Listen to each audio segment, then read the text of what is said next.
If you've been struggling with brain fog, the inability to make decisions, and feel like you suddenly have ADHD, your brain might actually be missing something essential. Your brain could be aging faster right now, not because of what's on your plate, but because of what's missing from it.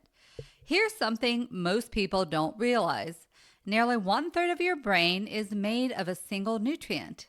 And if you're like most, you're probably not getting nearly enough of it. I'm talking about omega-3 fatty acids. Why are omega-3 fatty acids non-negotiable for brain health? Omega-3s, particularly DHA, makes up roughly 1/3 of the fatty acids that form your brain cell membranes. DHA is critical for what's called synaptic fluidity. That's the flexibility and responsiveness of the connections between your brain cells. Studies show that DHA improves receptor binding and the release of neurotransmitters like serotonin and dopamine. Brain cells can communicate more clearly. But when you're deficient in omega-3s, your cell membranes become rigid and inflamed, and neurotransmission slows down. It just can't communicate as well. And this isn't just theoretical. Omega-3 deficiency has been directly linked to depression, anxiety, cognitive decline, poor memory, and even increased risk of Alzheimer's disease. Omega-3s are also powerful anti-inflammatories. Remember, chronic inflammation is the root cause of most chronic diseases, and that absolutely includes brain diseases.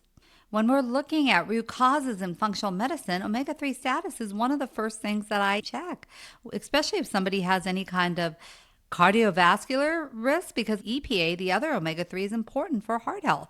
Optimal omega-3 levels are foundational nutrition for your brain health. This leads me to my daily habit challenge today. I want you to include one omega-3 rich food in your diet today.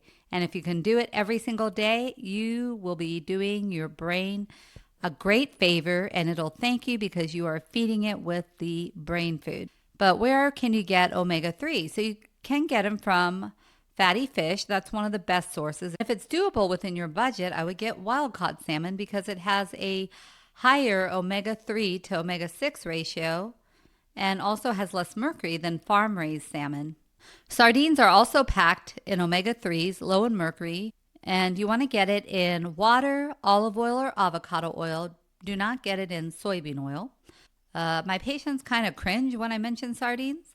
I like sardines as long as I don't look at it when I'm eating it, because it is a little creepy to see a little, like, the body of the fish. But anyways, they're also good for vitamin D. So because a lot of the canned salmon has the bones in there. But 3 ounces of sardines gives you about 1,200 milligrams of omega-3s. There are also other fishes like mackerel, anchovies, and herring. Now, what if you're vegetarian? Well, there are some plant, and even if you're not vegetarian, these are also excellent sources of omega-3. Now, it may be harder to get the omega-3 from the plant-based foods because your body has to undergo several steps to get the DHA and EPA, unlike the wild-caught fish. And that conversion rate is only about 5 to 10%, so you have to consume much more of it to get your omega-3. And there are many things that can affect how well that enzyme converts it into your DHA and EPA, including certain nutrient deficiencies such as B6, zinc, or magnesium. Also, if you are insulin resistant, then this may also slow down this enzyme, so you may not be able to get as much omega-3 from your plant-based sources. But what are some of the best sources? Ground flax seeds. You could do 1 to 2 tablespoons a day in smoothies, yogurt. I put it in my oatmeal.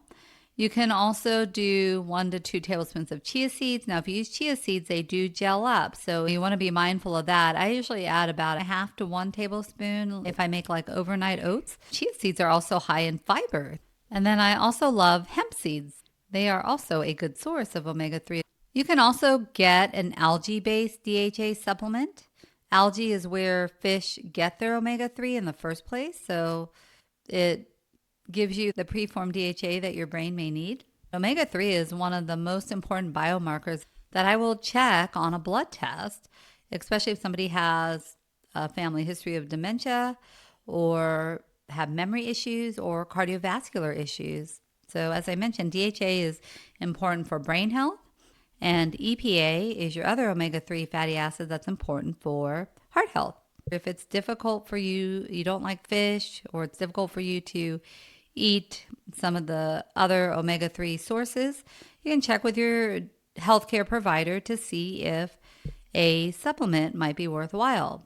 Now, if you are on blood thinners, you have to be careful, but work with your healthcare provider on this. So for today, choose an omega 3 rich food, and then I hope you will incorporate it even beyond today, and you will be feeding your brain such wonderful nutrition. I hope this is helpful. Thanks for joining me today. Please follow or subscribe and share.